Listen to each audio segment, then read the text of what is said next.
Hello, welcome to my channel. This is yet another video, and today we are going to look at IAS 1, which is the presentation of financial statements. I hope you enjoy this video, so please watch it till the end and give me feedback by either liking this video or dropping something in the comments below. So first of all, we are going to look at the objectives. The objective of IAS 1. So the objective of IAS 1 is to specify the overall structure and content of general purpose financial statements, and so that an entity's financial statements for a given period are comparable with those of other periods and those of other entities. So what you need to note about this is that these other entities and other financial statements that you want to compare with your financial statements must have similar accounting policies, and they must be consistent with IAS 8. We are going to look at IAS 8 as we continue. So the objective of IAS 1 is to specify how the general purpose financial statements are going to look like, what is going to be inside them, and to make sure they are in line with other financial statements, they are consistent with the other financial statements for the entity. The general features of this, the scope of IAS 1. This standard IAS 1 sets out the general features with regard to the financial statements. It sets out general features. It sets out the guidelines with regard to the structure, and then the minimum requirements of their content. So this is what is basically covered in IAS 1. We are going to look at now the purpose of financial statements. The requirements of IAS 1 apply to all general purpose financial statements, which are prepared and presented following the international standards. So as long as these financial statements are presented and prepared following the international standards, they have to follow the requirements of IAS 1. So general purpose financial statements are those intended for users.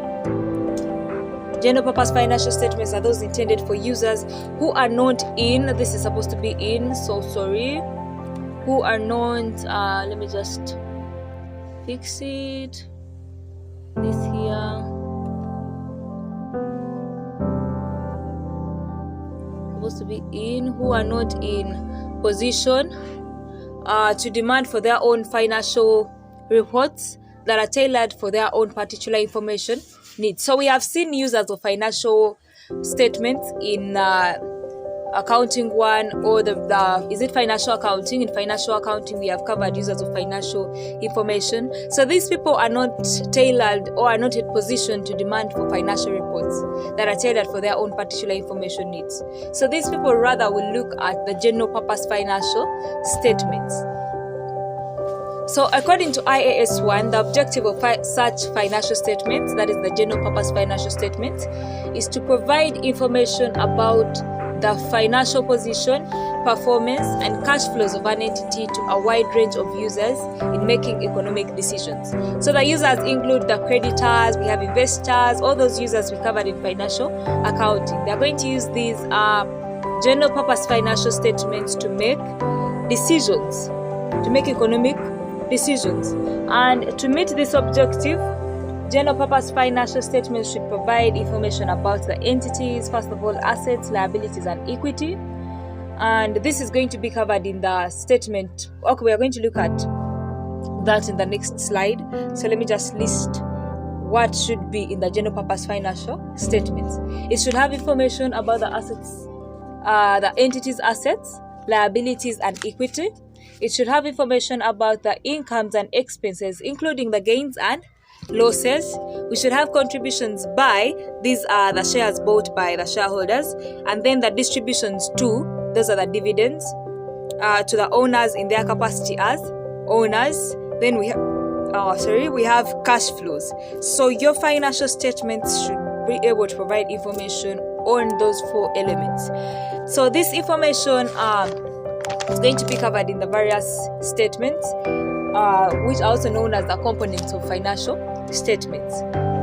So the first one is a statement of financial position as at the end for the period. So for this case, every time you're writing a statement of financial position, it should always be as at the end. you have to take note of this last part as at the end of the period.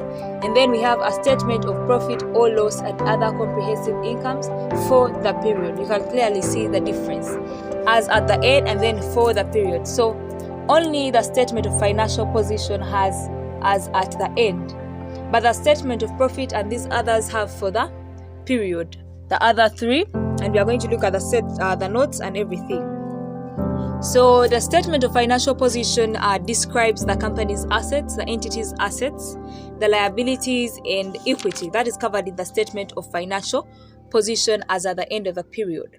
Then we have a statement of profit or loss and other comprehensive incomes for the period. This, most of you probably know this as also a statement of financial performance, but we do not refer to it as that. IAS 1 sets out that we should refer to it as a statement of profit or loss and other comprehensive incomes. They were renamed this way so as to bring out their functionality, so that you can be able to know what it is actually showing. So you know this statement is showing the profit and losses of the entity and the incomes. So that is why they are called as so. And ISB thinks they reflect more closely the function of the statement as they are defined like that. So entities can actually be allowed to change the titles of the financial statements other than what is given here, but it must be still in line with that. For example, you can still refer to a statement of profit or loss and other comprehensive incomes as a statement of comprehensive income.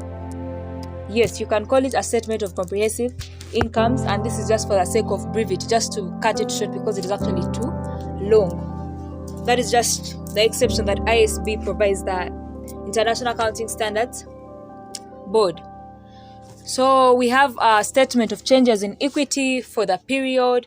We have a statement of cash flows for the period. Actually, these first three statements, let me just try to highlight this. The first three, these are catered for in IAS 1, but the statement of cash flows is only looked at in IAS 7. It is catered for by the standard IAS 7, which specifies for cash flows. So the rest is IAS 1 and this is IAS 7. So we also have a set of notes providing information on the entity's significant accounting policies and other explanatory information. Maybe there is something you cannot actually add to your financial statements, but it is relevant for the accounting period, so you can always add it to the notes. And they are an integral part of the financial statement, so they fall within the scope of IAS 1 and the accounting standards. We also have comparative information in respect of the previous period. So those are the 5 components, those are the 6 components of financial statements. Thank you so much for watching. I hope you enjoyed the video.